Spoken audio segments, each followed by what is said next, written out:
चलो बच्चों, सभी मेरे प्यारे बच्चों का स्वागत है फिर से तुम्हारे अपने डीडी पाठशाला घर घर की पाठशाला यूट्यूब चैनल पर। तो 13 तारीख को एग्ज़ाम है, ठीक है। इंपॉर्टेंट क्वेश्चंस वगैरह हम लोग कुछ पहले भी डिस्कस किए हैं। आज हम लोग फिजिकल केमिस्ट्री का कुछ इंपॉर्टेंट क्वेश्चंस वगैरह डिस्कस करेंगे और इस जो टॉपिक आज हम डिस्कस करने वाले हैं इसमें से 100% क्या 200% क्वेश्चंस आएगा ही आएगा। तो पूरा देख लेना, एक भी मिस नहीं करना, ठीक है। और जहां तक हो सके प्रैक्टिस करके जाना। समय बहुत कम है, 13 को एग्ज़ाम है, 13 के लिए प्रिपरेशन जो होता है उसको बढ़िया से करके जाना है। जिस तरह से फिजिक्स में, जहाँ तक हमको पता चला, फिजिक्स में तुम लोग सब फोड़ के आए हो, केमिस्ट्री में भी फोड़ के तोड़ के मड़ोड़ के आना है। चलो तो हम लोग आज स्टार्ट करते हैं, है ना।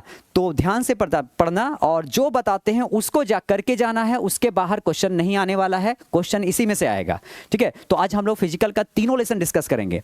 पहला सॉल्यूशन, दूसरा इलेक्ट्रोकेमिस्ट्री और तीसरा केमिकल काइनेटिक्स। किस तरह का क्वेश्चन पूछा जाएगा, क्या पैटर्न होगा, ये सारा कुछ हम अभी डिस्कस करेंगे यहाँ पे। चलो तो हम लोग स्टार्ट करते हैं, है ना, ज्यादा टाइम वेस्ट नहीं करेंगे। तो चलो, तो पहला जो चैप्टर है हम लोग का वो है सॉल्यूशन, विलियन। यहाँ बेटा क्वेश्चन हम थोड़ा इंग्लिश में लिखे हैं, हिंदी मीडियम वाले घबराना नहीं, हम इसको हिंदी में भी डिस्कस करते हुए जाएंगे, ठीक है। तो परेशान नहीं होना, हिंदी में भी हम बताएंगे इसको। तो जैसा कि देखो क्वेश्चन सॉल्यूशन में क्या मिलेगा, पहला जो टॉपिक है सॉल्यूशन का, है ना, कंसंट्रेशन। तो कंसंट्रेशन में जो डेफिनेशन वगैरह है उसको बेटा करके जाना। जैसे क्या क्या क्वेश्चन है देखो, कि डिफाइन पार्ट्स पर मिलियन, है ना, डिफाइन पार्ट्स पर मिलियन, जिसको हम लोग पीपीएम कहते हैं, डेफिनेशन इसका पूछा जाता है। उसी तरह से नॉर्मलिटी, नॉर्मलिटी क्या है इसका डेफिनेशन करके जाना, साथ में उसका मैथमेटिकल इक्वेशन भी देख लेना, ठीक है। उसके बाद तुम्हारा मोलरिटी और मोलरिटी जो होता है ना, मोलरिटी और मोलरिटी में क्या डिफरेंस है ये करके जाना, है ना। एक पता है हम लोग को कि वॉल्यूम पे डिपेंड करता है और एक है मास पे डिपेंड करता है ना। तो इसको देख के जाना है, ये भी बहुत इंपॉर्टेंट क्वेश्चन है, ठीक है।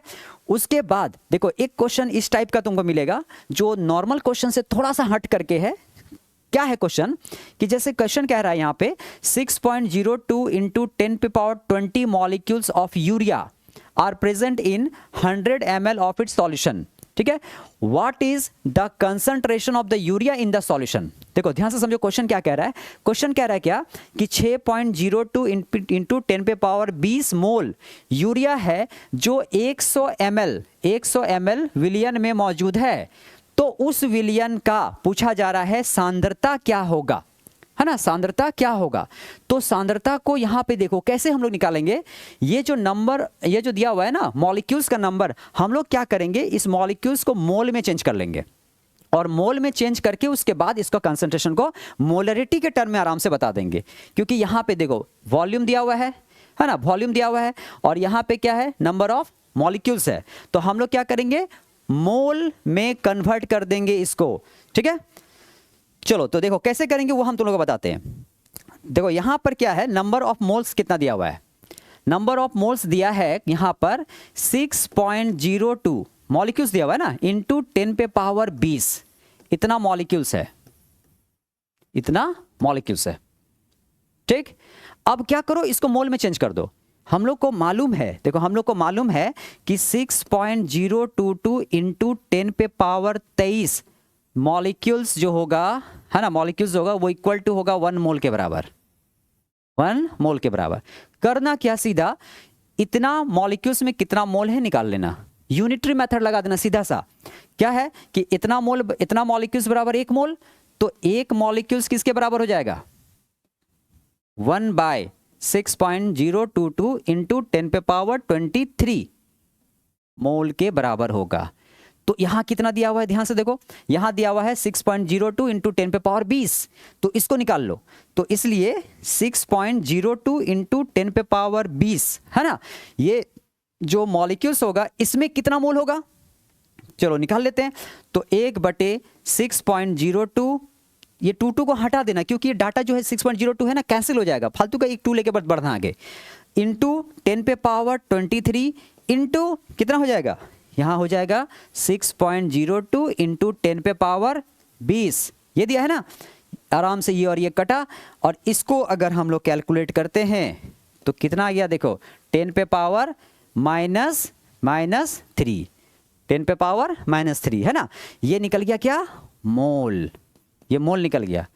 तो अब देखो पता चल गया कि इतना मॉलिक्यूल्स जो है कितने मोल के बराबर है, तो वो 10 पे पावर -3 मोल के बराबर है ना। तो अब यहां पर आराम से हम लोग कंसंट्रेशन बता सकते हैं, क्योंकि देखो वॉल्यूम क्वेश्चन में दिया हुआ है। वॉल्यूम कितना है 100 ml। करो क्या, इसको ml को चेंज कर दो लीटर में, कर दो। तो 100 ml है, इसको लीटर में बदल दें अगर हम लोग, तो डिवाइडेड बाय 1000, चलो आ गया 0.1 लीटर। निकल गया ना कंसंट्रेशन। तो यानी कंसंट्रेशन कितना हो गया, इतना मोल कितना में, इतना लीटर में है।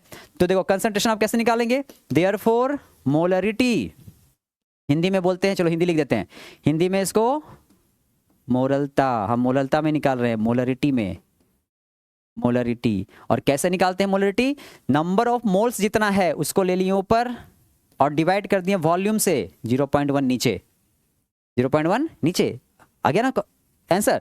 पॉइंट हटा दो, ऊपर 10, इसका मतलब क्या हो गया 10 पे पावर -2 मोल पर लीटर। ये हो गया इस सॉल्यूशन का कंसंट्रेशन, ये हो गया सॉल्यूशन का कंसंट्रेशन। तो देखो यहाँ ये क्वेश्चन हम तुम लोग के साथ इसलिए डिस्कस किए क्योंकि नॉर्मली जो है ना, मोल निकालना आता है हम लोगों को, वेट दिया रहा मोल निकाल लेंगे। लेकिन कभी भी अगर यहाँ पर मोल नहीं लिख करके क्या दिया, मॉलिक्यूल्स का नंबर दे दिया है अगर, तो मॉलिक्यूल से मोल को निकालने का तरीका बेटा यही है, ऐसे निकालना है, ठीक है। तो इस तरह का अगर आ जाए तो छोड़ के नहीं आना है, बना के आना है क्वेश्चन को, ठीक है। चलो बढ़ते हैं हम लोग नेक्स्ट क्वेश्चन पे। देखो ये हो गया, उसके बाद डिफाइन मोल फ्रैक्शन, क्या है डिफाइन मोल फ्रैक्शन, तो इसको भी हम लोग इसी के अंडर में रखते हैं। चलो ये भी एक इंपॉर्टेंट क्वेश्चन है। हाँ अब देखो एक क्वेश्चन, ये क्वेश्चन भी एक इंपॉर्टेंट क्वेश्चन है कि can we separate the compounds of, है ना, can we separate the component of an azeotropic mixture by fractional distillation. Fractional distillation को हिंदी में कहते हैं प्रभाज आसवन विधि। क्या हम प्रभाज आसवन विधि द्वारा, है ना, एजोट्रॉपिक मिक्सचर को अलग कर सकते हैं? मिक्सचर में क्या होगा, दो या दो से ज़्यादा कंपोनेंट मिला रहता है ना, दो या दो से ज़्यादा अलग अलग पदार्थ के मिश्रण को हम लोग क्या बोलते हैं, मिक्सचर बोलते हैं या सॉल्यूशन बोलते हैं। यहाँ कह रहा है क्या कि एक एजोट्रॉपिक मिक्सचर है, क्या उसमें जो भी कंपोनेंट है क्या उसको हम लोग प्रभाज आसवन विधि से अलग कर सकते हैं? प्रभाज आसवन विधि मतलब समझो, मतलब क्या हुआ कि जब हम लोग उसको हीट करेंगे ना, तो दो कंपाउंड है तो दोनों का बॉइलिंग पॉइंट जो होगा वो अलग होगा। तो एक क्या होगा, मान लो कि वेपराइज हो गया, दूसरा वेपराइज नहीं हो रहा है, तो उस तरह से हम लोग सेपरेशन कर सकते हैं आराम से, एक का बॉइलिंग पॉइंट अलग है, दूसरे का बॉइलिंग पॉइंट अलग है। लेकिन अगर वो एजोट्रॉपिक मिक्सचर है ना, तो उसको हम लोग प्रभाज आसवन विधि से अलग नहीं कर सकते, अलग नहीं कर सकते। क्यों नहीं कर सकते, देखो इसका रीजन समझो। एजोट्रॉपिक मिक्सचर जो होता है ना, ये ऐसे दो सॉल्यूशन का मिक्सचर होगा, ऐसे दो कंपोनेंट का मिक्सचर होगा जिसका बॉइलिंग पॉइंट जो होता है ना लगभग सेम होता है, बॉइलिंग पॉइंट लगभग सेम होता है, मतलब मिलाने के बाद भी बॉइलिंग पॉइंट पर कोई इफेक्ट नहीं पड़ता है। तो अगर बॉइलिंग पॉइंट सिमिलर हो जाएगा ना, तो फिर दोनों को हम लोग प्रभाज आसवन विधि से अलग नहीं कर सकते। तो आंसर लिखेंगे नहीं कर सकते, समझ गए। चलो उसके बाद देखो, उसके बाद क्वेश्चन नंबर 7, क्वेश्चन नंबर 7 क्या कह रहा है यहाँ पे, ये न्यूमेरिकल्स है तुम्हारा। देखो कॉलिगेटिव प्रॉपर्टी जो मिलेगा, कॉलिगेटिव प्रॉपर्टी में हम लोगों को, एक मिनट, जैसे कॉल किसका बहुत बार बार आ रहा है तो हम उसको साइलेंट कर देते हैं, हाँ डिस्टर्ब हो रहा है। ओके चलो, तो अब यहाँ पे क्या है कि कॉलिगेटिव प्रॉपर्टी 4 है हम लोग का, कॉलिगेटिव प्रॉपर्टी हम लोग का 4 है। अब वो 4 कौन कौन सा है, एक है तुम्हारा relative lowering of vapour pressure, ठीक है, वाष्प दाब में अपेक्षिक अवनमन। दूसरा तुम्हारा हो गया एलिवेशन इन बॉइलिंग पॉइंट, क्वथनांक में उन्नयन। तीसरा है डिप्रेशन इन फ्रीजिंग पॉइंट, है ना, हिमांक में अवनमन। और चौथा ऑस्मोटिक प्रेशर, प्रासन दाब। और इस चारों में से एक से न्यूमेरिकल्स 100% आना ही आना है, आएगा ही आएगा, ठीक है। अब जैसे देखो पहला टॉपिक का जो ये न्यूमेरिकल है, जो एनसीईआरटी टेक्स्ट बुक का न्यूमेरिकल है, इसको एक बार देख के जाना, क्योंकि पिछला बार इस टॉपिक से क्वेश्चन नहीं आया है, ठीक है। जैसे है ना, ये क्वेश्चन है कि the vapour pressure of pure benzene at a certain temperature कितना है, 0.850 बार है। अब उसमें क्या कह रहा है कि नॉन वॉलेटाइल सॉलिड जिसका वेट है 0.5 ग्राम 39 ग्राम बेंजीन में जब घोला गया जिसका मोलर मास 78 है ना, मोलर मास 78 है, तो वेपर प्रेशर जो होगा, वेपर प्रेशर ऑफ सॉल्यूशन जो होगा वो हो जाएगा घट करके 0.845 बार। ठीक है, तो मोलर मास निकालने के लिए कह रहा है सॉलिड सब्सटेंस का, है ना, इस टाइप का क्वेश्चन करके जाना। मोलर मास निकालने के लिए कह रहा है तो उसका टॉपिक का क्वेश्चन देख के जाना। और यहां पर देखो थोड़ा सा हम फॉर्मूला रिवाइज करा देते हैं। फॉर्मूला याद होगा तुम लोगों को कि relative lowering of vapour pressure का फॉर्मूला कुछ ऐसा होता है कि P A not minus P A not क्या हो गया, शुद्ध विलायक का वाष्प दाब, है ना। शुद्ध विलायक मतलब क्या हो गया, pure solvent, vapour pressure of pure solvent, minus P A हो गया वेपर प्रेशर ऑफ सॉल्यूशन, विलयन का वाष्प दाब, बटे पी ए नॉट, ये बराबर होता है किसका, W B into M A by M B into W A. अब बोलोगे डब्ल्यू बी क्या है, तो देखो डब्ल्यू से द्रव्यमान को सूचित करना है, वेट को सूचित करना है, और m से अनुभार को यानी मोलर मास को, और a और b ये जो हम फॉर्मूला लिखें a और b में ये ध्यान रखना, a से हमेशा सॉल्वेंट को और b से हमेशा सॉल्यूट को बताना है। a से ज़्यादा वाला जो है सॉल्वेंट यानी विलायक, और b मतलब विलय। तो यहाँ पर देखो क्या है, WB मतलब W क्या हुआ, भार किसका, B का, विलय का, तो विलय का भार लेना है, इंटू एम एम मतलब क्या हो गया, अनुभार किसका, ए का, ए मतलब कौन हो गया, सॉल्वेंट विलायक का अनुभार हो गया, ये क्या हो गया, विलय का अनुभार हो गया, ये क्या हो गया, विलायक का भार हो गया, और ये भार ग्राम में लेना है और ये तो अनुभार है। फॉर्मूला देखो याद रखना कितना आसान है, एक खल याद रखना डब्ल्यू बी, अगर हम लोग डब्ल्यू बी को याद रखते हैं काम हो जाएगा। तो क्या करना, देखो डब्ल्यू इंटू एम, और नीचे भी वही है डब्ल्यू इंटू एम, और W यहाँ B है तो M के साथ A होगा, और MA जब यहाँ हो चुका है तो नीचे हमेशा MB होगा, और ऊपर जब WB हो चुका है तो नीचे WA होगा। फॉर्मूला याद रखने का बहुत सिंपल सा ट्रिक है, याद रखना, एक खल याद रखना WB, ठीक है, और W के साथ M, फिर नीचे भी W और M, और B अगर है यहाँ तो यहाँ A, अब यहाँ A हो गया तो यहाँ B, और यहाँ B हो गया तो यहाँ A हो गया। फॉर्मूला याद क्या, तो इस फॉर्मूला से क्वेश्चंस करके जाना है। हाँ चलो, तो ये हुआ, ये क्वेश्चन देख लेना। उसके बाद देखो, उसके बाद एक क्वेश्चन तुम्हारा ये भी वेपर प्रेशर के क्वेश्चन है। 8 नंबर क्वेश्चन जो है यहाँ पर सेम क्वेश्चन उसी का टॉपिक का दिए हैं हम, कि vapour pressure of water eight 293 kelvin is 17.535 mm Hg, calculate the vapour pressure of water at 393 Kelvin when 25 gram of glucose dissolve in 440 gram of water। Hindi में समझा देते हैं। देखो क्या कह रहा है कि 293 केल्विन ताप पर शुद्ध जल जो है, शुद्ध जल का जो वाष्प दाब होगा वो इतना है, शुद्ध जल का वाष्प दाब इतना है। आगे कह रहा है क्या कि 25 ग्राम ग्लूकोज को, है ना, 450 ग्राम जल में घोला गया है, 25 ग्राम ग्लूकोज को 450 ग्राम जल में घोला गया है। तो अब बताओ उस विलयन का वाष्प दाब कितना होगा, है ना, उस विलयन का वाष्प दाब कितना होगा। तो पता है वाष्प दाब घटेगा, और कितना होगा वो बताना है विलयन का। इसका मतलब हम लोगों को इस फॉर्मूला में किस चीज को निकालने के लिए कह रहा है, विलयन का वाष्प दाब, इसको निकालने के लिए कह रहा है। तो इसको हम लोग यहां से कैलकुलेट करेंगे, ठीक है। तो है ना, ये टॉपिक का क्वेश्चन ऐसा ही मिलेगा। देखो उसके बाद इंपॉर्टेंट क्या है, देखो उसके बाद कॉलिगेटिव प्रॉपर्टी का ये क्वेश्चन नंबर 9,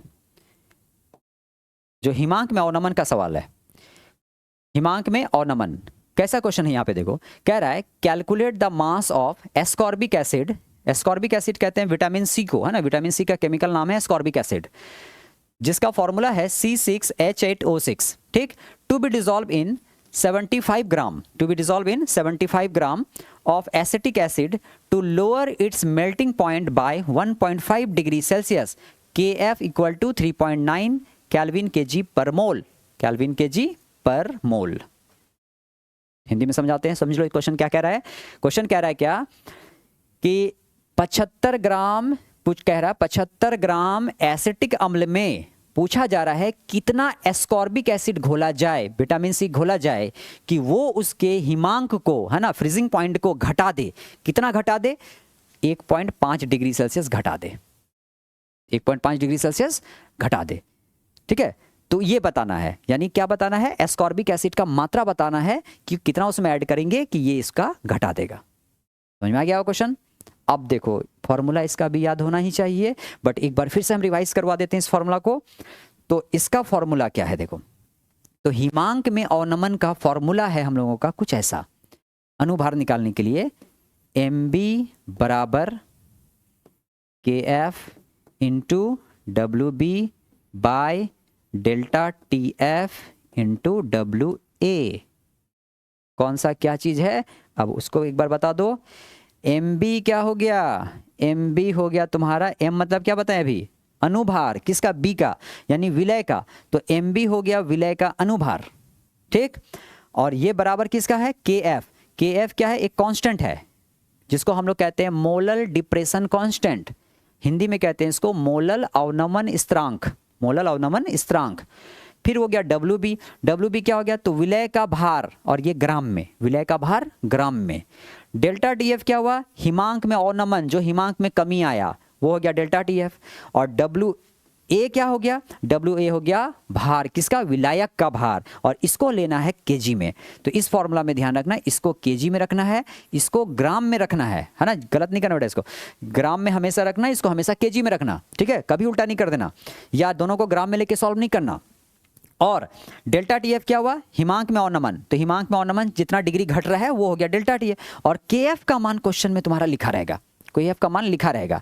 ठीक है, लेकिन हम तुम लोग को एक चीज सजेस्ट करेंगे कि KF का मान वाटर के लिए याद रख लेना। ठीक है, क्यों कह रहे हैं? बता रहे हैं क्यों कह रहे हैं हम। इसका मान होता है 1.86 केल्विन kg प्रति मोल। ये तुम याद रख लेना KF का मान, क्योंकि एक बार झारखंड बोर्ड के एग्जाम में KF का मान नहीं दिया गया था, जिसमें बहुत बच्चा फंस गया था। ठीक है, याद नहीं था, सॉल्व नहीं कर पाया क्वेश्चन। तो वाटर के लिए जो है ना KF का मान याद रख लेना। ठीक है, और बॉइलिंग पॉइंट वाला जब क्वेश्चन मिलेगा तो वहां पर KF नहीं, वहां पे KB यूज होता है, तो उसके लिए KB का मान भी याद रख लेना। ठीक है, तो हिमांक में अवनमन का यही सवाल है, जो भी सवाल होगा इसी से सॉल्व होगा सब। ठीक है, अब जैसे ये वाला जो क्वेश्चन था, है ना, ये क्वेश्चन जो था, ये क्वेश्चन में क्या निकालने के लिए कह दिया? भार पूछ दिया, एस्कॉर्बिक एसिड कितना घोला जाए, मतलब हम लोग को यहां निकालना है WB, तो ये निकालना है। बाकी ये चारों वैल्यू जो है दिया हुआ है क्वेश्चन में, मान बैठाओगे, कैलकुलेट करके सॉल्व कर लेना, आराम से हो जाएगा, है ना। देखो उसी तरह से अब देखो दूसरा वाला क्वेश्चन जो है, क्वेश्चन नंबर 10, ये भी इसी टॉपिक का क्वेश्चन है। ठीक है, लेकिन यहां पे क्या जा रहा है? देखो कि एक एंटी फ्रीजर, क्वेश्चन कह रहा है कि an anti freezer solution is prepared from 2 to 5.6 gram of ethylene glycol, जिसका फॉर्मूला यहाँ लिखा है, एंड 200 ग्राम ऑफ वाटर। ठीक है, calculate the molality of solution, molality of solution, molality मोललता निकालना है इसमें। ठीक है, if the density of solution is इतना, डेंसिटी घनत्व दिया हुआ है यहाँ पे, घनत्व यहाँ पे दिया हुआ है और उसके बाद क्या कह रहा है? Then what shall be the molality of the solution. तो खैर वही मोललिटी निकालने के लिए कह रहा है क्वेश्चन में यहाँ पे देखो एंटी फ्रीजर किसको कहते हैं, पहले ये समझो, कंफ्यूज नहीं होना। एंटी फ्रीजर ये कुछ नहीं है, थोड़ा सा कंफ्यूज करने के लिए लिख दिया है, और कोई मतलब ही नहीं है इसका। होता क्या है ना, बहुत ठंड जहाँ इलाका होता है, जैसे हिल स्टेशन वगैरह में क्या होता है कि मौसम बहुत ठंडा हो जाता है, टेम्परेचर जो होता है माइनस में चला जाता है। तो माइनस में जब टेम्परेचर चला जाएगा तो पहले के कार वगैरह में, या अभी हम लोग कार वगैरह में क्या होता है, वाटर का यूज़ करते हैं, है ना, पानी का यूज़ करते हैं। और पानी क्या होगा वहाँ पर, अगर माइनस में टेम्परेचर चला गया तो वो तो जम जाएगा। अब जम जाएगा तो कार्बोरेटर वगैरह में क्या है ना, पानी यूज़ होता है, तो वहाँ पर जब वो जम जाएगा तो ऑब्वियसली इंजन काम नहीं करेगा, बंद हो जाएगा वो। तो एक ऐसा सब्सटेंस उसमें मिला दो अगर, जो क्या करे, उसके फ्रीजिंग पॉइंट को घटा दे। बात समझो, पानी जो नॉर्मल क्या हो रहा था, 0 डिग्री पे फ्रीज कर जा रहा था, पानी 0 डिग्री पे फ्रीज कर जा रहा था, लेकिन उस कंपाउंड को जब उसमें मिक्स कर दिए ना, तो वो क्या किया, उसके फ्रीजिंग पॉइंट को घटा दिया। घटा दिया मतलब अब वो सॉल्यूशन क्या होता है कि मान लो -10 डिग्री तक फ्रीज नहीं करेगा। तो अगर उस इलाके का टेम्परेचर -5 डिग्री -6 डिग्री भी चला जाए तो कोई दिक्कत नहीं है, वो कभी नहीं जमेगा। तो ऐसे सब्सटेंस को ही कहा गया है एंटी फ्रीजर।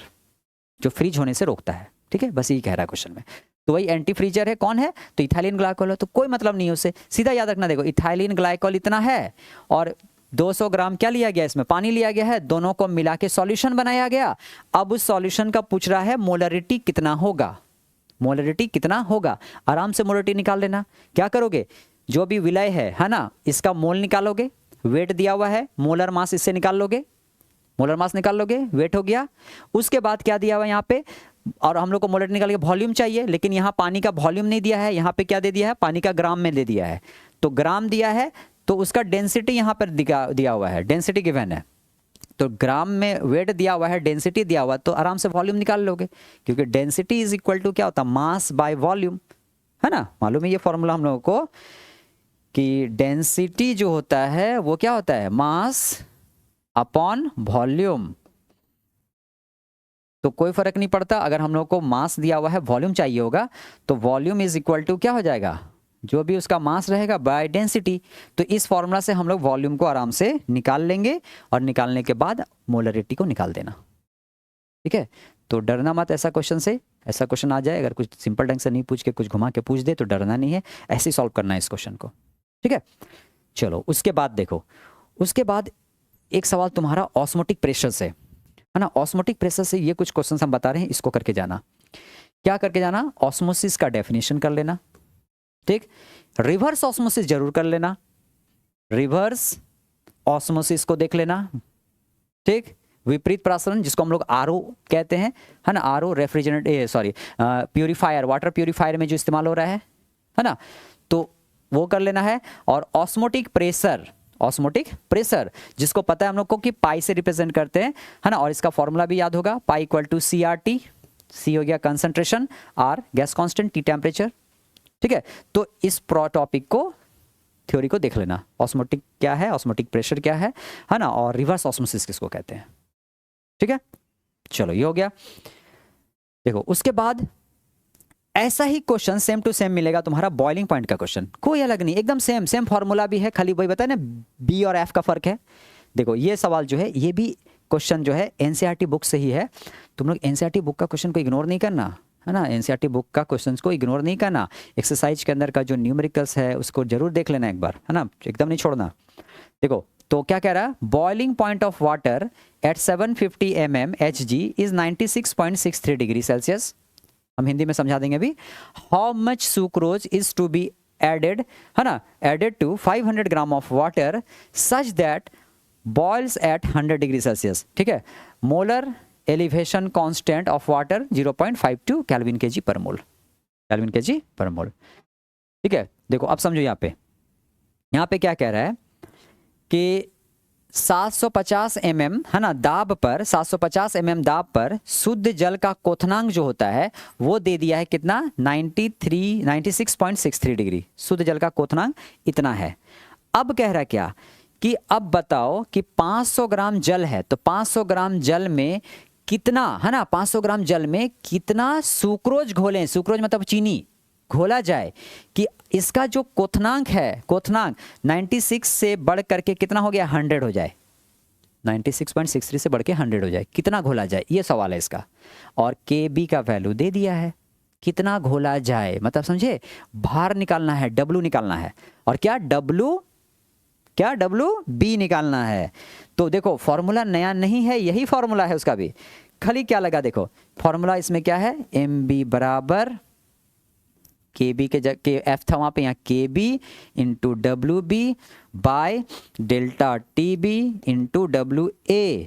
यहाँ पर क्या है, इसको पूछा जा रहा है कितना होगा, है ना, WB निकालने के लिए दे दिया है, तो WB निकालने दिया है, तो बाकी सारा चीज़ तुम्हारा क्वेश्चन में दिया हुआ है, इसका वैल्यू दिया हुआ है, ये भी दिया हुआ है, कितना एलिवेशन हो रहा बढ़ रहा वो दे दिया है, ये जो है ये भी मालूम है, क्वेश्चन में बता दिया है, और अनुभार भी यहाँ पर देखो मिल जाएगा, क्या मिलेगा कि नहीं, अनुभार भी मिल जाएगा। सुक्रोज मतलब चीनी, C12H22O11, चीनी का सूत्र क्या होता है, C12H22O11, तो इसका अनुभार निकाल लोगे आराम से फॉर्मूला से, 342 होता है ना, चीनी का 342 होता है, ग्लूकोज का 180 होता है, कुछ डाटा याद रख लेना, है ना, याद तो रहेगा ही, इतना सारा बनाए होंगे क्वेश्चन तो डेफिनेटली याद होगा। तो ये सवाल को देख लेना एक, ठीक। उसके बाद देखो ये जो क्वेश्चन है 13 नंबर क्वेश्चन, ये भी हम एनसीईआरटी टेक्स्ट बुक से ही तुम लोग को सजेस्ट कर रहे हैं। ये भी क्वेश्चन इंपॉर्टेंट क्वेश्चन है तुम लोग के लिए। क्या कह रहा है, 18 ग्राम ग्लूकोज है, 18 gram glucose is dissolve in 1 kg of water in a saucepan, है ना। एक सस्पेन में 1 kg पानी लिया गया है और उसमें 18 ग्राम ग्लूकोज को घोला गया है, ठीक। अब कह रहा है at what temperature will water boil, अब वो वाटर कितने पे बॉइलिंग करेगा, क्योंकि देखो नॉर्मल हम लोग को पता है पानी जो बॉयल करता है वो 100 डिग्री सेल्सियस पे करता है, लेकिन अब ये पानी नॉर्मल नहीं रहा, अब ये सॉल्यूशन बन चुका है, क्योंकि इसके 1 kg पानी में हम 18 ग्राम ग्लूकोज घोल चुके हैं। तो उस सॉल्यूशन का पूछा जा रहा है बॉइलिंग पॉइंट कितना होगा, है ना, एट दिस बार प्रेशर। ये इसलिए दिया है ताकि तुम आराम से यह ले सको कि इस प्रेशर पर, यानी नॉर्मल प्रेशर पर जो वाटर का बॉइलिंग पॉइंट होगा वो 100 डिग्री सेल्सियस होगा, है ना, 100 डिग्री सेल्सियस होगा, वो ले सकते हैं, इसलिए ये लिख दिया है। और 100 डिग्री सेल्सियस कितना होता है, 373 केल्विन, है ना।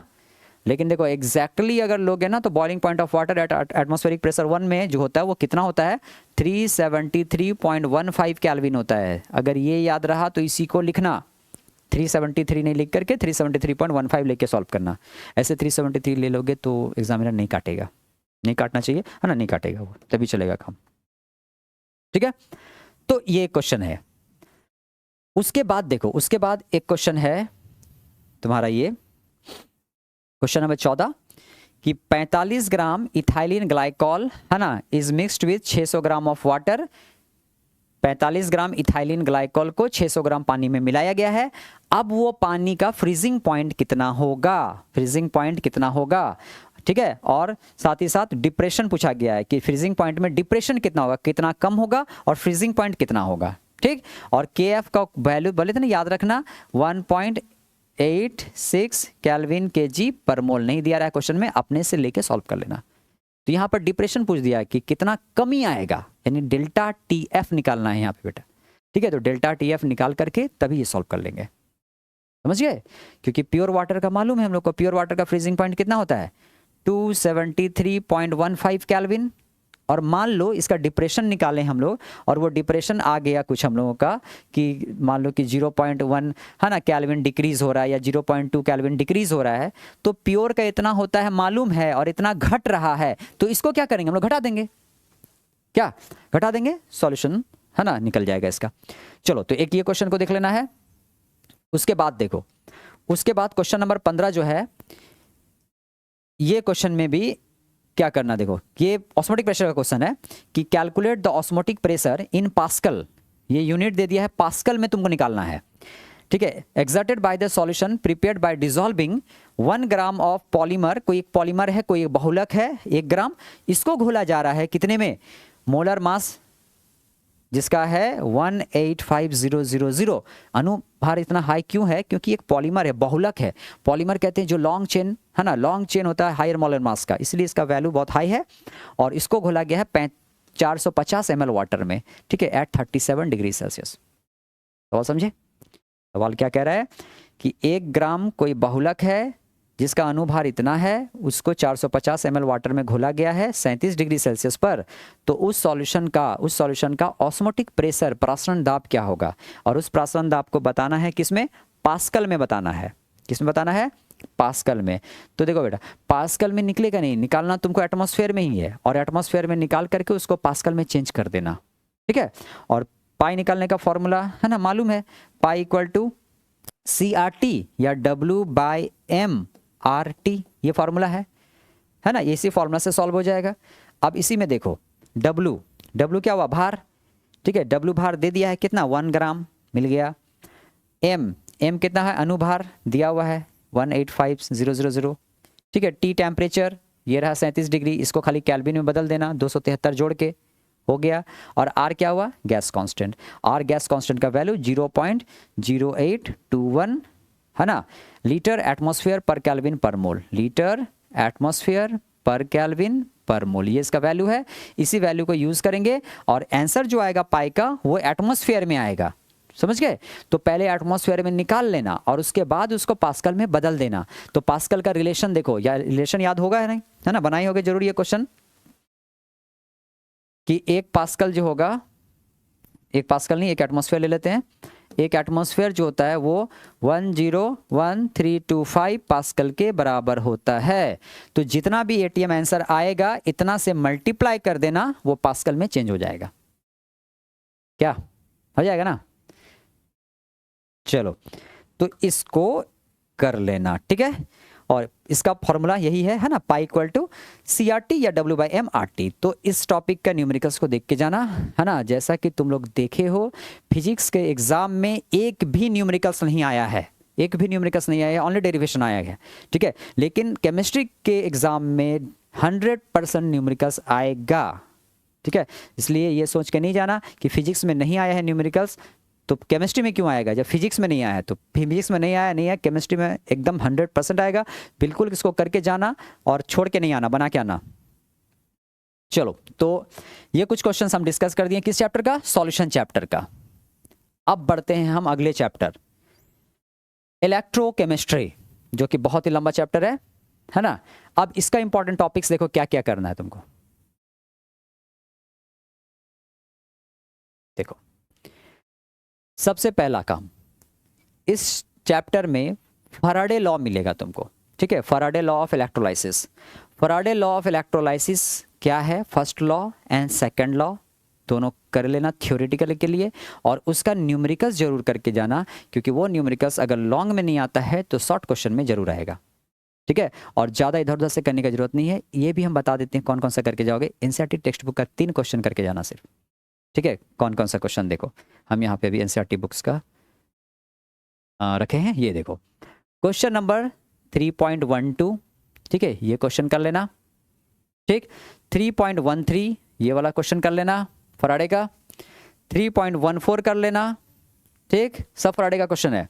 और 3.15 ये क्वेश्चन एक देख लेना, ठीक है। इसी में से क्वेश्चन रहेगा, इसी में से ही क्वेश्चन रहेगा, इसके बाहर से क्वेश्चन नहीं रहेगा, ठीक है। तो इसको देख लेना फैराडे टॉपिक से, ठीक। चलो, ज़्यादा कुछ नहीं है, इतना ही है। देख लेना कौन कौन क्वेश्चन कह रहे हैं, भूल जाओ तो पीछे पलट के देख लेना, है ना, वीडियो को पीछे करके देख लेना। देखो, उसके बाद है ना, ये क्वेश्चन उसी टाइप का है हम जो डिस्कस किए अभी, फैराडे का ही क्वेश्चन है। देखो, उसके बाद वही कह रहे हैं स्टेट फैराडे लॉ, है ना, ये टॉपिक भी हो गया, इसको कर लेना है, और इसी का ये क्वेश्चन है। चलो, ये हो गया, ठीक है ना। ये वही क्वेश्चन है कि how much copper will be deposited at electrode of electrolysis cell, है ना, cations by passing 2 ampere of current, है ना, बाय 60 मिनट्स के लिए करंट को पास किया जा रहा है। तो क्या होगा, ये सब जो है ये कर लेना, ठीक। चलो, तो ये कर लेना है। उसके बाद देखो, उसके बाद क्या करना है तुमको। देखो, इसी का सवाल है ना, ये सब कि एक कॉपर और एक solution of copper sulfate is electrolyzed in for 10 minutes with a current of 1.5 ampere. What mass of the copper deposited at the electrode? Molar mass of copper equal to 63. इसी का क्वेश्चन है Faraday का, जो हम अभी वहाँ बताए ना, यही सब क्वेश्चन को हम किए थे। ये एनसीईआरटी का क्वेश्चन है, इसको बना लेना, बस वही 4 क्वेश्चन अच्छे से करके जाना, उसी 4 में से ही रहेगा क्वेश्चन, है ना। ओके, देखो, उसके बाद क्वेश्चन नंबर 4 देखो क्या कह रहा है। Define conductance, give its unit. Conductance क्या है, उसका यूनिट क्या है, कर लेना। रेजिस्टेंस वगैरह फिजिक्स में पढ़े होगे, वो सब याद होगा ही, उस सब तो रिवाइज की भी जरूरत नहीं है, ठीक, ये कर लेना। उसके बाद देखो, distinguish between electronic conduction and electrolytic conductor, ठीक है, इसको एक देख लेना, है ना। ये भी फिजिक्स का टॉपिक है, हमको लगता है ये भी याद होगा, आराम से कर लोगे। उसके बाद define molar conductivity of the solution substance या सॉल्यूशन सब्सटेंस, यहाँ पे एक्चुअली में क्या होता है, सॉल्यूशन होता है। हाँ, ये फिजिक्स में तुम लोग को नहीं मिलेगा, molar conductivity. Molar conductivity chemistry का ही टॉपिक है, तो मोलर कंडक्टिविटी को देख लेना, इसको भी करके जाना, ठीक है। मोलर कंडक्टिविटी और एक कहता है इलेक्ट्रोलाइटिक कंडक्टिविटी। तो इलेक्ट्रोलाइटिक कंडक्टिविटी से क्वेश्चन तुम लोग का नहीं आना चाहिए, वो नहीं आएगा, मोलर कंडक्टिविटी करके जाना। देखो, उसके बाद हाउ डज, एक क्वेश्चन है, how does molar conductivity changes with concentration in the case of weak electrolyte and strong electrolyte, है ना। स्ट्रॉन्ग और वीक इलेक्ट्रोलाइट याद है ना, देखो फिजिक्स में नहीं था ये सब, है ना। स्ट्रॉन्ग और वीक इलेक्ट्रोलाइट किसको कहते हैं, एक ऐसा इलेक्ट्रोलाइट जो एक्वा सॉल्यूशन में कंप्लीट डिसोसिएट हो जाए, पूरी तरह टूट जाए, है ना। पानी में डालें, पूरा का पूरा डिकम्पोज हो गया, टूट गया। तो जब पूरी तरह से टूट गया तो वो क्या हो गया, स्ट्रॉन्ग की वीक, वो हो गया स्ट्रॉन्ग, वीक नहीं, उल्टा है, इसको ऐसा नहीं समझना है। टूट रहा है तो कमजोर नहीं, टूट रहा है तो वो मजबूत है, ठीक है, वो स्ट्रांग है। और जो नहीं टूटता है 100% कंप्लीट डिसोसिएट नहीं होता है ना, वो हो गया यहाँ पे वीक, क्योंकि जो जितना ज़्यादा टूटेगा उतना ज़्यादा आयंस बनेगा, उतना ज़्यादा इलेक्ट्रिसिटी को कंडक्ट करेगा, उस अकॉर्डिंग उसको कहा गया है स्ट्रांग और वीक। समझ गए?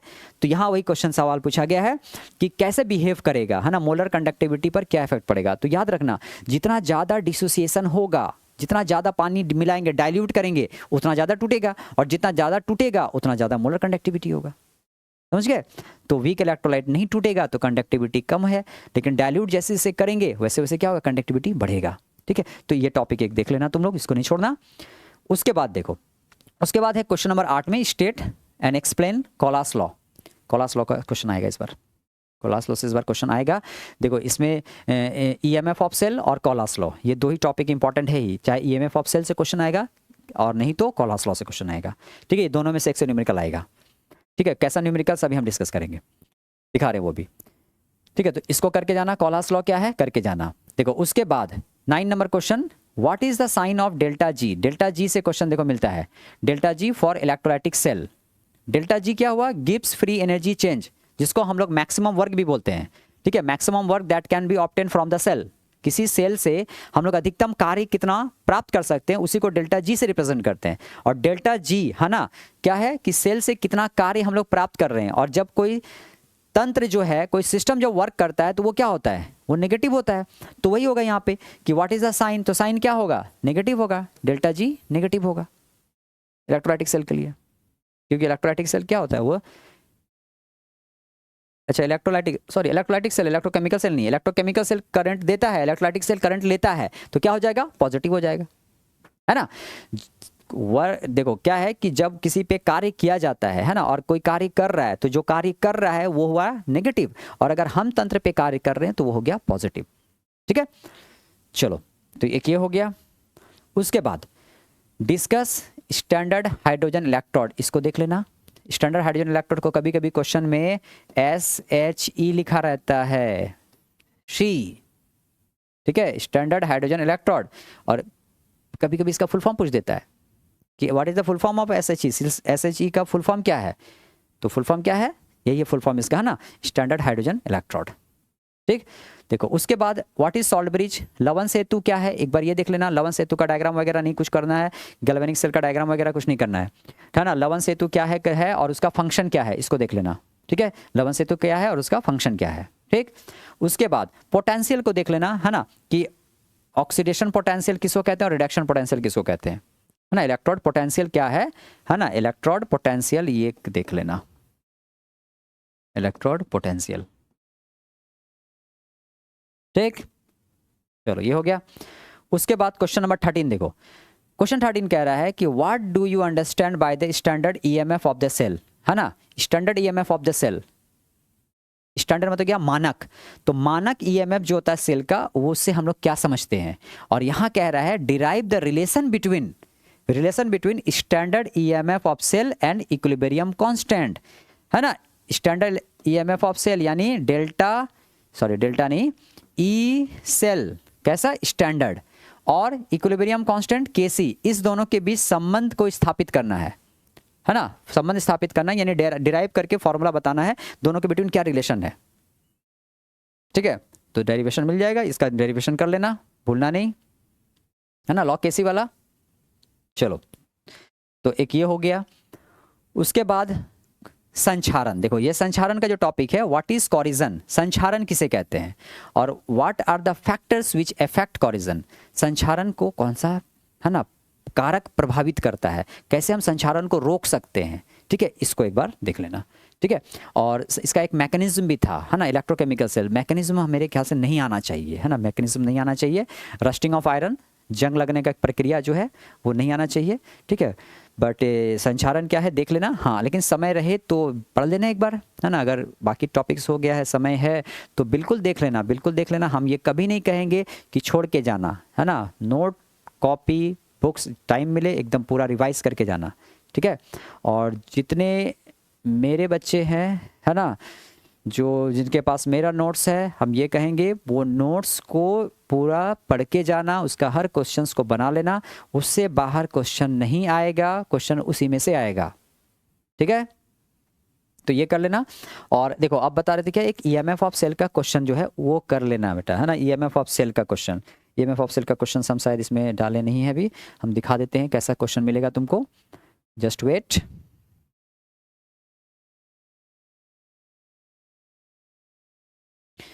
कुछ क्वेश्चंस है ईएमएफ ऑफ सेल का, वो हम बता देते हैं तुम लोगों को, है ना। ईएमएफ ऑफ सेल देखो, जस्ट एग्जांपल हम दे देते हैं, इस टाइप का क्वेश्चन सब कर लेना कि उसमें कुछ भी डाटा हो सकता है कि जैसे दे देगा कि निम्नलिखित सेल, है ना, निम्न सेल के ईएमएफ की गणना करें, है ना। अब दे दिया क्या,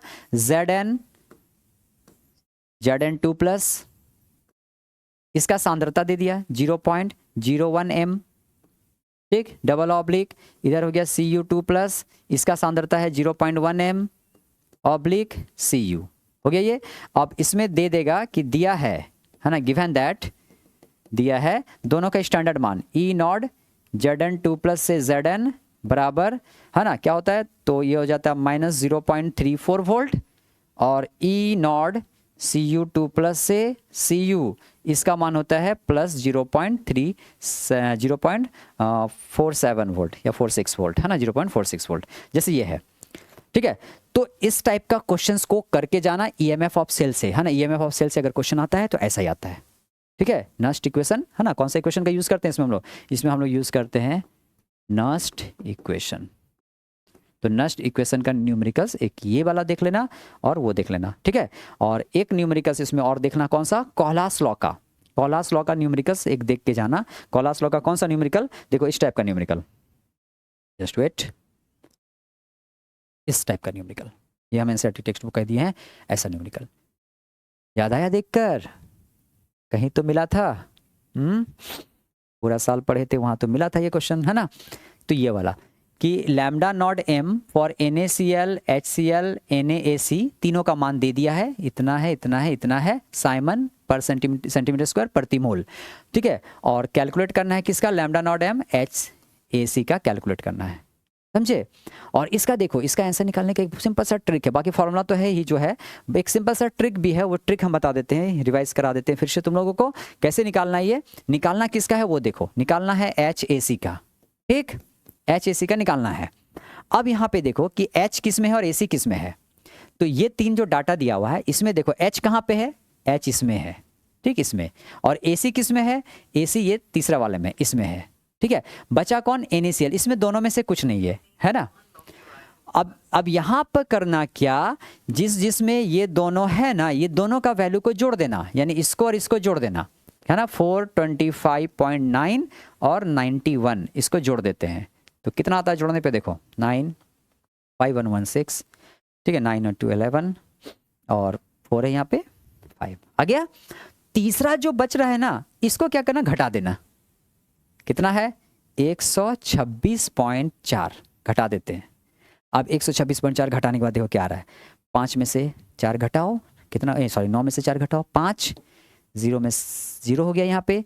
अब यहाँ कितना, 11 में से 2 घटा 9, यहाँ 4 में से 1 घटाओ 3, 390.5, तुम्हारा आंसर ये होगा 390.5, ठीक है। ऐसा क्वेश्चन आता है तो छोड़ना नहीं, प्रोसेस अगर याद है तो प्रोसेस से बना देना पूरा, और अगर प्रोसेस जिसको याद नहीं है, अब जो पढ़ा ही नहीं है पूरा साल भर, आप सोच रहे क्वेश्चन कैसे सॉल्व करेंगे, तो डायरेक्ट बना देना। अगर 3 मार्क्स का क्वेश्चन है तो 3 मार्क्स नहीं दिया तो 1.5 मार्क्स तो मिलेगा, ठीक है, बना देना, ऐसे करना, जिसमें रहेगा उस दोनों को जोड़ना है और तीसरा जो बचेगा उसको घटा देना है, समझ गए। तो ये कुछ क्वेश्चंस इंपॉर्टेंट है, किसका, इलेक्ट्रोकेमिस्ट्री का, इलेक्ट्रोकेमिस्ट्री का। देखो इसके बाद प्राइमरी सेल सेकेंडरी सेल वगैरह जो है ना, उससे लॉन्ग क्वेश्चन नहीं आता है, कभी भी लॉन्ग क्वेश्चन नहीं मिलेगा प्राइमरी सेल सेकेंडरी सेल के बारे में, है ना। ये जो है हम लोग जो पढ़े हैं प्राइमरी सेल और सेकेंडरी सेल,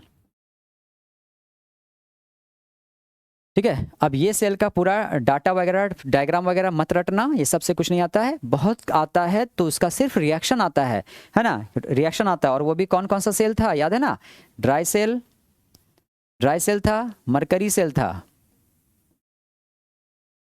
और एक लेड स्टोरेज सेल था, लेड स्टोरेज सेल। अब इसका क्या करना, पूरा थ्योरी नहीं रटना, पूरा डायग्राम वगैरह रटने का जरूरत नहीं है, सिर्फ क्या करना, बहुत हुआ इसका केमिकल रिएक्शंस देख लेना, एनोड और कैथोड पे रिएक्शंस क्या क्या होता है, बस, उससे ज़्यादा कुछ नहीं करना, ठीक है, उससे ज़्यादा कुछ करना नहीं है, उतना टाइम नहीं है, रट करके टाइम वेस्ट नहीं करना, आने वाला नहीं है वो क्वेश्चन।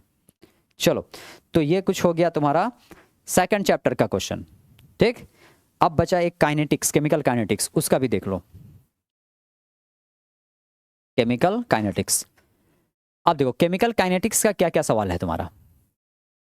केमिकल काइनेटिक्स में पहला question, what is the unit of rate constant for first order reaction. प्रथम कोटि अभिक्रिया के लिए, प्रथम कोटि अभिक्रिया के लिए जो दर स्थिरांक है, दर स्थिरांक है ना, दर स्थिरांक जिसको के से सूचित करते हैं, उसका पूछा जा रहा है यूनिट क्या है। ठीक, तो प्रथम कोटि के साथ साथ तुम लोग जीरो ऑर्डर का भी कर लेना, दोनों का यूनिट याद रखना, भूलना नहीं ना, आसान है दोनों, कर लेना ये। उसके बाद देखो इस टाइप का क्वेश्चन, एक नंबर वाला, कि calculate the rate of reaction of this. ठीक है, rate of reaction of this है ना, इसका रेट ऑफ रिएक्शन का क्या करना, कुछ डाटा नहीं है, खाली इक्वेशन लिखना है। तो पता है हम लोग को इक्वेशन कैसे लिखते हैं, है ना, कि अभिकारक के सांद्रता में कमी का दर या उत्पाद के सांद्रता में वृद्धि के दर को हम लोग क्या करते हैं, अभिक्रिया दर कहते हैं। तो इसका अभिक्रिया दर का फॉर्मूला खाली लिखना है, वो आराम से लिख देना है, शायद याद है ही तुम लोग को सब। कैसे लिखते थे, अभिक्रिया दर R इक्वल टू, है ना, जैसे अभिकारक है, ये दोनों उत्पाद है, तो अभिकारक के साथ माइनस, उत्पाद के साथ प्लस। ठीक है, लिख के दिखाएं क्या, चलो देख लो कैसे लिखते हैं। जैसे इक्वेशन क्या है, इक्वेशन है इक्वेशन है ए, हाथ में थोड़ा पसीना आ जा रहा है, मौसम चेंज हो गया है, A प्लस 2B और इससे क्या था 2C plus D, 2C plus D। तो अभिक्रिया दर कैसे लिखोगे, देखो अभिक्रिया दर ऐसे लिखते हैं हम लोग सीधा, अभिकारक है सीधा minus delta A by delta T, या ये भी अभिकारक है, सामने 2 है तो क्या लिखते हैं 1/2 लगा दिए सामने, minus 1/2 delta B by delta T। उसके बाद उत्पाद का जब लिखते हैं तो प्लस लगाते हैं, 1/2 जो सामने है उसको 1/2 में कर देना है, delta C by delta T, और इसके लिए क्या हो गया plus delta D by delta T। बस इतना ही करना है ना, ये देख के नहीं डरना कि कुछ तो दिया ही नहीं है, सॉल्व कैसे होगा, कुछ नहीं करना है, बस इतना सा कर दिए, हो गया काम, समझ गए। चलो क्वेश्चन नंबर 3 देखो क्या कह रहा, calculate the overall order of the reactions have the rate expression this. देखो ऐसा क्वेश्चन मिलेगा जहां पे रेट एक्सप्रेशन लिखा रहेगा, है ना, रेट लॉ, दर नियम समीकरण, हिंदी में कहते हैं इसको दर नियम समीकरण। तो एक दर नियम समीकरण लिखा हुआ है कि रेट बराबर इतना है, अब इसका पूछ दिया क्या चीज, देखो ऑर्डर ऑफ रिएक्शन। कैसे निकालते हैं ऑर्डर ऑफ रिएक्शन, सीधा देखना इस पर पावर कितना है, इस पर पावर कितना है, दोनों को जोड़ देना, तो इस पर भी 1 है, इस पर भी 1 है, तो 1 + 1 कितना हो गया 2, order of reaction 2, complete. Complete ऐसे ही करना है। मान लो यहाँ पर क्या रहा, यहाँ पे ऑर्डर ऑफ 1 रहा, यहाँ 2 रहा, तो ऑर्डर ऑफ रिएक्शन कितना हो गया 2 और 1 3 हो गया, समझे, यही करते हैं इसमें और कुछ नहीं करना है। चलो तो एक ये हो गया इस टाइप का क्वेश्चन। उसके बाद देखो क्वेश्चन नंबर 4, एक्टिवेशन एनर्जी का क्वेश्चन करके जाना। जैसे ये क्वेश्चन एक है, for a reaction the energy of activation is 0, NCERT book का क्वेश्चन है ये भी, एनर्जी ऑफ एक्टिवेशन 0 है, तो what is the value of rate constant eight 300 kelvin. अगर के का वैल्यू इतना है ना, 1.6 इंटू 10 टू द पावर 6 या 10 जो भी रहेगा, यहाँ पे 6 ही था आई थिंक, 10⁻6 पर सेकेंड एट 280 केल्विन। देखो एक सिंपल सा चीज बताते हैं तुम लोग को, अगर एक्टिवेशन एनर्जी 0 आ गया ना, अगर एक्टिवेशन एनर्जी 0 आ गया है, तो अगर किसी भी टेम्परेचर पर जैसे 300 केल्विन पर के का मान अगर इतना है, तो 280 पर भी के का मान उतना ही होगा, के का मान चेंज नहीं होगा। अगर एक्टिवेशन एनर्जी 0 हो गया ना, तो के का मान चेंज नहीं होगा, किसी भी टेम्परेचर पे क्वेश्चन निकालने के लिए देगा वही आएगा आंसर, ठीक है, वही आएगा आंसर, आंसर अलग नहीं आएगा, ठीक है, तो गलत करना ही नहीं है सब क्वेश्चन को। देखो उसके बाद क्वेश्चन नंबर 5 का देखो कैसा क्वेश्चन है, ये वाला क्वेश्चन भी करके जाना इस टाइप का। हाँ, ये वाला क्वेश्चन बहुत इंपॉर्टेंट है इस बार के लिए, कि द रेट कांस्टेंट है ना, sorry, the rate of particular reaction double, rate of reaction double when temperature changes from 27 से 37 डिग्री सेल्सियस। ठीक है, calculate energy of activation of each reaction given, log का वैल्यू दिया हुआ है। बेटा लॉग का वैल्यू दिया रहेगा एग्जाम में ना, टेंशन नहीं लेना, लॉग का वैल्यू दिया रहेगा, जिस लॉग का जरूरत पड़ेगा उसका लॉग दिया रहेगा। तो यहाँ कह रहा है क्या, कि जब किसी भी अभिक्रिया के ताप को 27 से 37 डिग्री किया गया ना, तो उसका जो दर नियम है ना, उसका जो अभिक्रिया का जो दर है वो डबल हो जाता है, और होता है ऐसा हर 10 डिग्री, हम लोग को पता है हर 10 डिग्री टेम्परेचर बढ़ने पर rate of reaction almost double हो जाता है। तो यहाँ वही कह रहा है डबल हो जाता है। तो पूछ रहा है उसका एक्टिवेशन एनर्जी बताओ क्या होगा, मतलब एक्टिवेशन एनर्जी EA है ना, EA क्या होगा देख लेना ये क्वेश्चन। ठीक, क्वेश्चन नंबर 6, आर्हेनियस समीकरण, state Arrhenius equation for the rate constant of a reaction so that the first order reaction the time required for the half of the change in the independent of the initial concentration। देखो इससे क्या सवाल करके जाओगे, इसमें 2 सवाल मिला हुआ है, ये तुम लोग करके एक जरूर जाना। प्रथम कोटि अभिक्रिया जो होता है ना, फर्स्ट ऑर्डर रिएक्शन, प्रथम कोटि अभिक्रिया का जो अर्धायु काल है वो अभिकारक के सांद्रता पे निर्भर नहीं करता है। सांद्रता कुछ भी हो, आधा होने में उसको उतना ही समय लगेगा। क्यों होता है ये देख लेना, एक ये जरूर देख लेना। और वहीं पर 0 ऑर्डर अगर है तो वो निर्भर करता है 0 डिग्री में क्या है, सांद्रता जितना ज़्यादा होगा अर्धायु काल जो होगा उतना ज़्यादा होगा। ठीक है, तो ये देख लेना, ठीक, भूलना नहीं इसको। उसके बाद देखो, उसके बाद क्वेश्चन है कि what is order of reaction, है ना, अभिक्रिया की कोटि क्या है, एग्जाम्पल बता देना है, गिव, है ना, example of order of reaction. तो ऑर्डर ऑफ रिएक्शन क्या क्या था याद है ना, 0 ऑर्डर, फर्स्ट ऑर्डर, है ना, second order, third order, fractional order, 5 होता है ना। तो एग्जाम्पल दिखा देना है यहाँ पे, और उसमें से देखो डिटेल पूरा नहीं पढ़ना, डिटेल क्या करना है 0 ऑर्डर और फर्स्ट ऑर्डर ही करके जाना है सिर्फ, और कुछ नहीं, उसके अलावा कुछ भी नहीं करना। देखो उसके बाद एक ये क्वेश्चन कर लेना जरूर कि डिस्टिंग्विश बिटवीन, है ना, ऑर्डर एंड मॉलिक्युलरिटी ऑफ रिएक्शन, अभिक्रिया की कोटि और आणविकता के बीच अंतर क्या है। इस क्वेश्चन को करके जाना, बहुत बार पूछा गया है सवाल है ये, बहुत बार एग्जाम में पूछा गया ये सवाल है, इसको करके जाना, छोड़ के नहीं जाना इसको। ठीक है, समझ गए।